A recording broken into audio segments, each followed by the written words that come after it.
Okay, hello everybody. Welcome to Korean Lanta Mentorship. This is KAM Reacts. So some of you call me Cam in the comments, aka Korean Atlanta Mentorship, and we're going to react to a news story about the Hawaiian real estate market. The news segment is called "How Much of Your Paycheck Goes to Your Mortgage in Honolulu?" A lot, and I'm assuming that the situation is going to be very similar to California. But let's go ahead and start this. More talk of solutions to increase Hawaii's housing supply and bring down prices. Our Ben Gutierrez has a new report that clarifies how much of Hawaii's paychecks are going to mortgages. Home ownership is a dream for many people.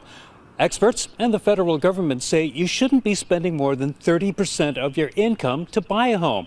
That's a good, that's a good rule, 30% of your income, right? So it's kind of what landlords do. They want you to make 3 times more the rent in order to survive because if all your paycheck is going into the housing, then you're not going to have money for basic living like food and gas and all that. So I just cannot imagine a world where people pay even half their income into housing, right? But let's keep going. However, here in urban Honolulu, you're going to be paying way more than that. Based on Hawaii's median home price of over $1 million and the Wait a minute.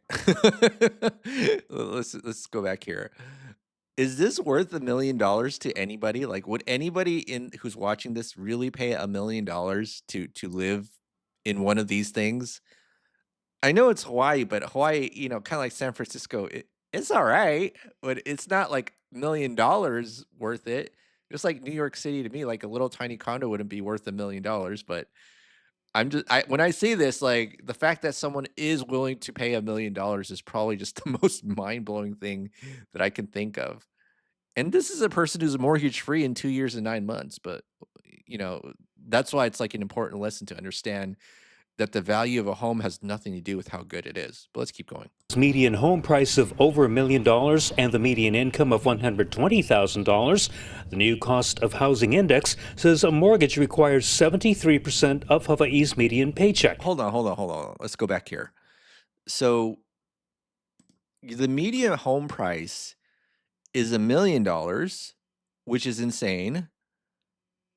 But I wonder what they do to get the 120. The 120 seems like pretty decent income. Now, if this is the median family income, but you have multi-generational households, that would be crazy because that means people aren't making that much. Now, if this is just like a couple, like a two, I'm sorry, a regular family, not multi-generational, and they're making 120, that's pretty good income. But I don't understand if people are actually buying homes at $1 million, how the average person can afford them.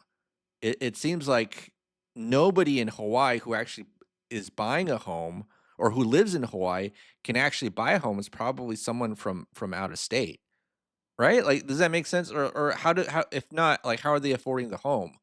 Like, if I made only $120,000 and then tried to like look at $1 million homes in Georgia, they'd laugh me out of there, right? Like, but like, so can someone tell me if you live in Hawaii, what's going on, right? Like, how is it? I'm assuming it's multi-generational, and then maybe you got 3 or 4 families that live together, $120,000 each, and then somehow they make a deal to buy the home. But I just can't imagine how this even works. It reminds me of Los Angeles too. I think Los Angeles kind of works this way. And even though I'm from there, I'm still scratching my head like, how do you make it work? That's why I moved to Georgia. 53% of Hawaii's median paycheck. The same home costs 147% of a low-income paycheck. It really highlights.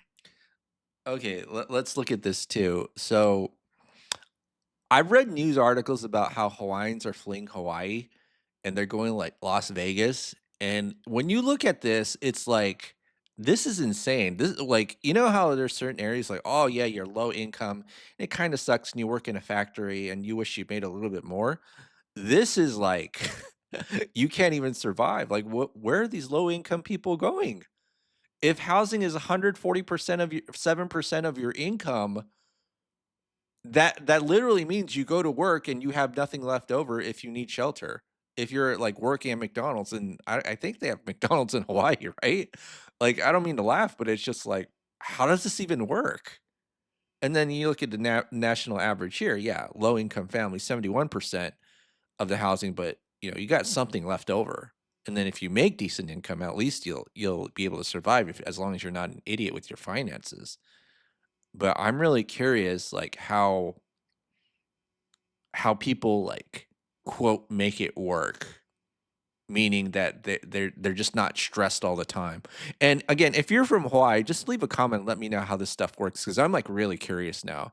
Because if you can make it work, I feel like if you go to the mainland, you'll be like a trooper or something. Like if you can live off 147% of your income going to housing, and then you just go to the mainland, I don't I think living in the mainland will probably be a piece of cake unless I'm mistaken, right? I'm probably missing a piece of the puzzle. Let's keep going. Paycheck. It really highlights how scary it is if you're trying to buy a home or just even live anymore here. Roseanne Freitas of the Building Industry Association of Hawaii says the government can bring prices down by changing zoning and building codes and reducing regulations. You have a lot of varying factors from the cost of the land to the cost of the structure itself to all of the rules, the codes, the laws that are impacted by this. State Senator Stanley Chang, who chairs the Housing Committee, acknowledges that things have changed since his father was a homeowner. Now, for me to buy that home that he bought in 1983 with one state salary would take over 40 years of my entire state salary.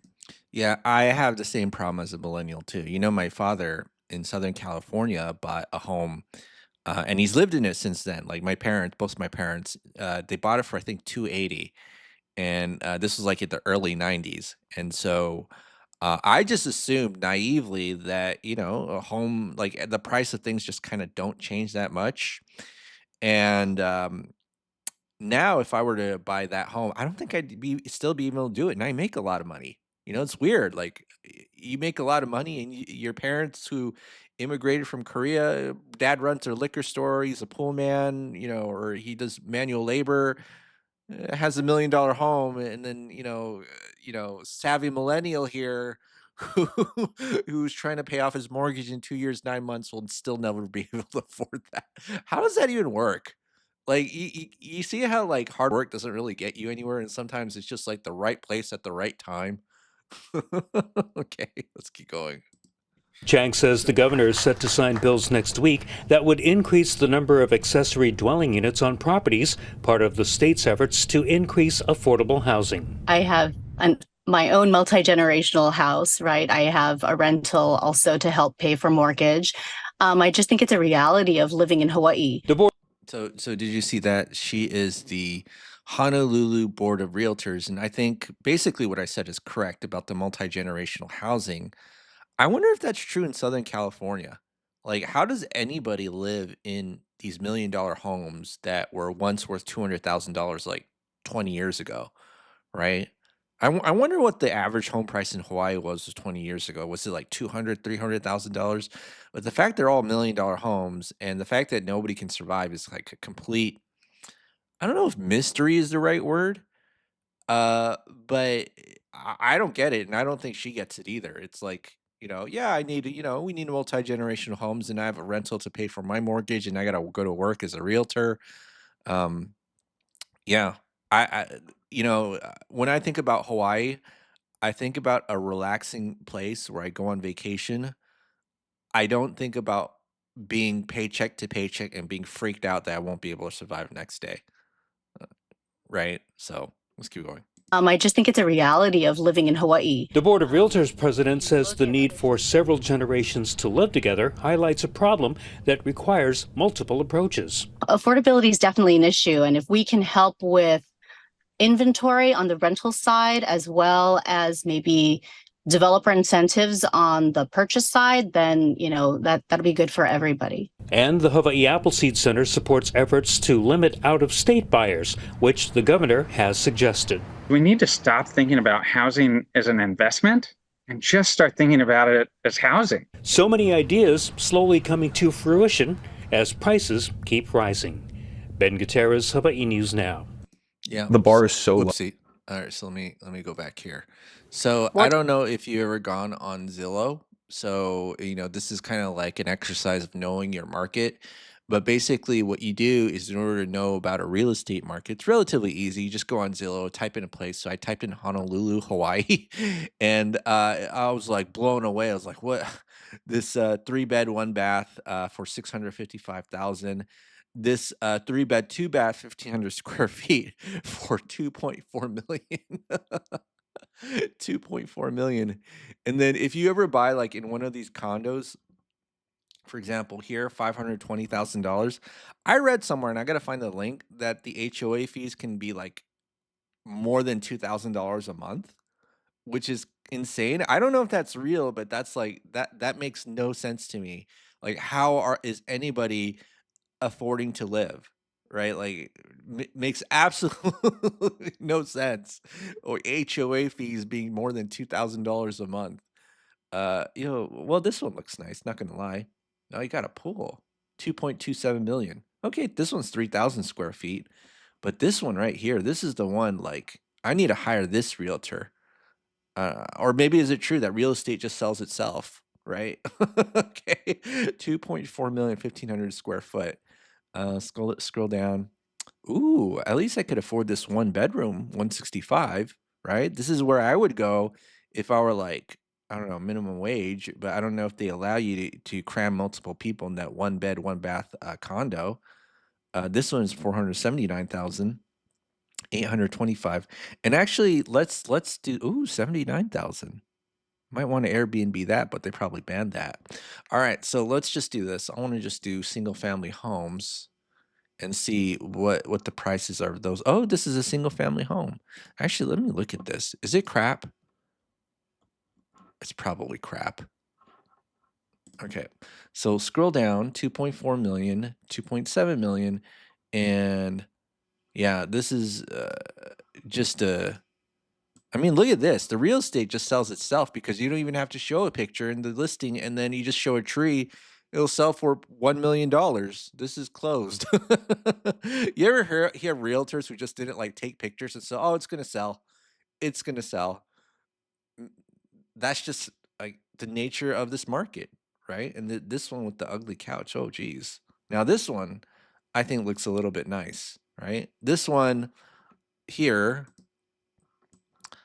just again, I'm amazed that like if you looked at Georgia listings in general, you'd see like really elegant photos, but I think these people here like really like we don't need to do that.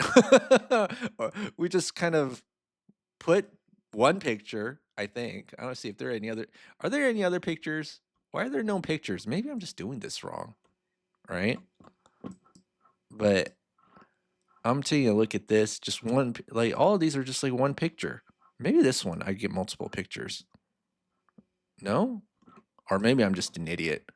But this one looks nice. I actually like this one. But let's just take a look here at the aha 1999 $651,000. So there was a point in time where, and this is when I should have just bought real estate. Remember the 2008 real estate crash? Not this property, right? So just keep going and going like the Energizer Bunny, and now it's like 2.4 million. Oh, geez. I should have just held on to like Hawaiian or California real estate back in the 90s. I should have just like begged my parents, just buy any old property in Hawaii. And then that would have been my huge home equity line of credit to buy other types of real estate. Oh, look at this. 1.02 million? No way. Look at the mailbox. See, that's the thing. Like, they didn't even try like to make it beautiful. They're like, oh, mailbox, we don't need to do that. And then it's just like it's literally like next to like an apartment or hotel like structure. Is anyone else fascinated by this? This is like the most fascinating thing to me, especially when you look at high cost markets and then like you don't really get your bang for your buck. You know what I mean? But yeah, okay. I'll just end the reaction here for today, and then yeah, so that's pretty much it for this reaction. Again, I don't have any ties to Hawaii or Honolulu, but it just really reminds me of Los Angeles. right? But at least, in Los Angeles, actually, I don't know if this is a good thing or not. You got Hollywood, right? But then pretty much all the good real estate has been burned down in the fires, which is unfortunate. Yeah. So let me know what you think. Are you Hawaiian? If you are, let me know what you think about this. And, if to me, I'm just out of touch. So just even with the average Georgian, I'm out of touch. So, all right. Well, that's it for today. Have a great day. We'll see you on the next video. This is Cam Reacts.